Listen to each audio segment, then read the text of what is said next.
ಮಂಗಳೂರಿನಲ್ಲಿ ರಣ ಮಳೆ ಮುಂದುವರಿತಾ ಇದೆ. ಹೀಗಾಗಿ ಮೊಗೇರ್ ಕುದ್ರು ಗ್ರಾಮ ದ್ವೀಪದಂತಾಗಿದೆ.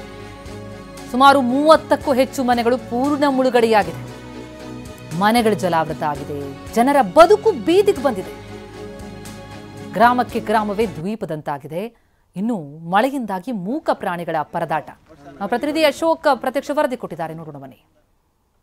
ಪಶ್ಚಿಮ ಘಟ್ಟ ಪ್ರದೇಶದಲ್ಲಿ ಭಾರಿ ಮಳೆ ಆಗ್ತಿದೆ. ಪರಿಣಾಮವಾಗಿ ದಕ್ಷಿಣ ಕನ್ನಡ ಜಿಲ್ಲೆಯ ಜೀವ ನದಿಗಳು ತುಂಬಿ ಹರಿಯುತ್ತಿದೆ. ಅದರಲ್ಲೂ ಪ್ರಮುಖವಾಗಿ ಪಳ್ಗುಣಿ ನದಿ ತುಂಬಿ ಹರಿದ್ರ ಪರಿಣಾಮವಾಗಿ ಮಂಗಳೂರು ನಗರ ಹೊರವಲಯದ ಮುಗೇರ ಕುದ್ರು ಸಂಪೂರ್ಣವಾಗಿ ಜಲಾವೃತ ಆಗಿರುವಂಥ ನಾನೀಗ ಅದೇ ಒಂದು ಪ್ರದೇಶದಲ್ಲಿದ್ದೇನೆ. ನೀವು ಗಮನಿಸಬಹುದು, ಇದು ಮಂಗಳೂರು ನಗರ ಹೊರವಲಯದ ಬಜ್ಪೆ ಸಮೀಪದ ಮುಗೇರ ಕುದ್ರು ಎನ್ನುವಂಥ ಒಂದು ಗ್ರಾಮ. ಇಲ್ಲಿ ಗಮನಿಸಬಹುದು, ಸುತ್ತ ನದಿಯಂತಾಗಿರೋದೆ ಮತ್ತು ದ್ವೀಪದಂಥ ಪರಿಸ್ಥಿತಿ ಇಲ್ಲಿ ಎದುರಾಗಿರುವಂಥದ್ದು.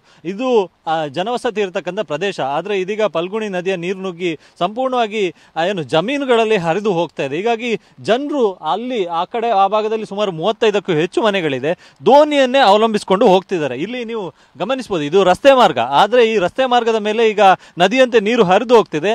ನಡ್ಕೊಂಡು ಹೋಗೋದಕ್ಕೆ ಸಾಧ್ಯ ಆಗೋದಿಲ್ಲ. ಸೊ ಹೀಗಾಗಿ ಆ ಭಾಗದಲ್ಲಿರ್ತಕ್ಕಂಥ ಸುಮಾರು 35ಕ್ಕೂ ಹೆಚ್ಚು ಮನೆಗಳಿಗೆ ಇದೇ ಒಂದು ರಸ್ತೆ ಸಂಪರ್ಕ ಆಗಿತ್ತು. ಆದರೆ ಇದೀಗ ಇದು ಸಂಪೂರ್ಣವಾಗಿ ಜಲಾವೃತ ಆಗಿರೋದ್ರಿಂದಾಗಿ ದೋಣಿಯ ಮೂಲಕವೇ ಸಂಚಾರವನ್ನು ಮಾಡ್ತಿದ್ದಾರೆ. ಗಮನಿಸಬಹುದು, ಸುತ್ತ ಏನು ಕೃಷಿ ಭೂಮಿ ಎಲ್ಲವೂ ಕೂಡ ಜಲಾವೃತ ಆಗಿರುವಂಥದ್ದು. ನದಿಯಂತೆ ಎಲ್ಲ ಕಡೆಯಲ್ಲೂ ಕೂಡ ನೀರು ಹರಿದು ಹೋಗ್ತಿದೆ. ಪ್ರತಿಯೊಂದು ಕೃಷಿ ಭೂಮಿ, ಜನವಸತಿ ಪ್ರದೇಶಕ್ಕೆ ಈ ಪಲ್ಗುಣಿ ನದಿಯ ನೀರು ನುಗ್ಗಿರುವಂಥದ್ದು. ಪ್ರಮುಖವಾಗಿ ಇಲ್ಲೇ ಒಂದು ಸ್ವಲ್ಪ ಮುಂದೆ ಮರವರು ಡ್ಯಾಮ್ ಇದೆ. ಅಲ್ಲಿ ಕಿಂಡಿ ಅಣೆಕಟ್ಟು ನಿರ್ಮಿಸಿದ ಪರಿಣಾಮವಾಗಿ ಯಾವಾಗ ಅಲ್ಲಿ ಕಿಂಡಿ ಅಣೆಕಟ್ಟು ನಿರ್ಮಾಣ ಆಯಿತು, ಅದಾದ ಬಳಿಕದಿಂದ ಇಲ್ಲಿ ಪ್ರತಿ ಮಳೆಗಾಲದ ಸಂದರ್ಭದಲ್ಲಿ ಕೂಡ ಇದೇ ರೀತಿಯಾದ ಸಮಸ್ಯೆ ಸೃಷ್ಟಿಯಾಗಿತ್ತೆ.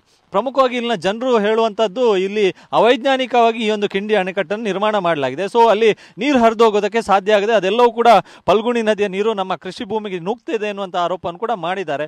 ಕಳೆದ ವರ್ಷವೂ ಕೂಡ ಜಿಲ್ಲಾ ಉಸ್ತುವಾರಿ ಸಚಿವರು ಸೇರಿದಂತೆ DC ಇರ್ಬೋದು, ಅಧಿಕಾರಿಗಳು ಇರ್ಬೋದು, ಎಲ್ಲರೂ ಕೂಡ ಸ್ಥಳಕ್ಕೆ ಬಂದಿದ್ರು. ಇಲ್ಲಿ ಏನೇನು ಕ್ರಮಗಳಾಗಬೇಕು ಎನ್ನುವಂಥ ನಿಟ್ಟಿನಲ್ಲಿ ಅಧಿಕಾರಿಗಳ ಜೊತೆ ಚರ್ಚೆಯನ್ನು ಕೂಡ ಮಾಡಿದರೆ, ಆದರೆ ಅದ್ಯಾವುದೂ ಕೂಡ ಫಲಪ್ರದ ಆಗಿಲ್ಲ. ಈ ಬಾರಿಯ ಮಳೆಗಾಲದಲ್ಲೂ ಕೂಡ ಕಳೆದ ವರ್ಷದಂತೆ ಈ ಬಾರಿಯೂ ಕೂಡ ಮುಗೇರ ಕುದ್ರು ಸಂಪೂರ್ಣವಾಗಿ ಜಲಾವೃತವಾಗಿ ದ್ವೀಪದಂಥ ಪರಿಸ್ಥಿತಿಯಲ್ಲಿ ನಿರ್ಮಾಣ ಆಗಿರುವಂಥದ್ದು. ಸದ್ಯ ಇಲ್ಲಿ ದಕ್ಷಿಣ ಕನ್ನಡ ಜಿಲ್ಲೆಯಲ್ಲಿ ಮಳೆಯಾಗೋದು ಮಾತ್ರ ಅಲ್ಲದೆ ಪಶ್ಚಿಮ ಘಟ್ಟ ಪ್ರದೇಶದಲ್ಲೂ ಕೂಡ ಸಾಕಷ್ಟು ಮಳೆ ಆಗ್ತಿರುವ ಪರಿಣಾಮವಾಗಿ ಈ ರೀತಿಯ ಸಮಸ್ಯೆ ಮುಗಿಯರ ಕುದ್ರಿನಲ್ಲಿ ಸೃಷ್ಟಿಯಾಗಿದೆ. ಕ್ಯಾಮ್ರಾ ಪರ್ಸನ್ ರಾಜೇಶ್ ಜೊತೆ ಅಶೋಕ್, TV9 ಮಂಗಳೂರು.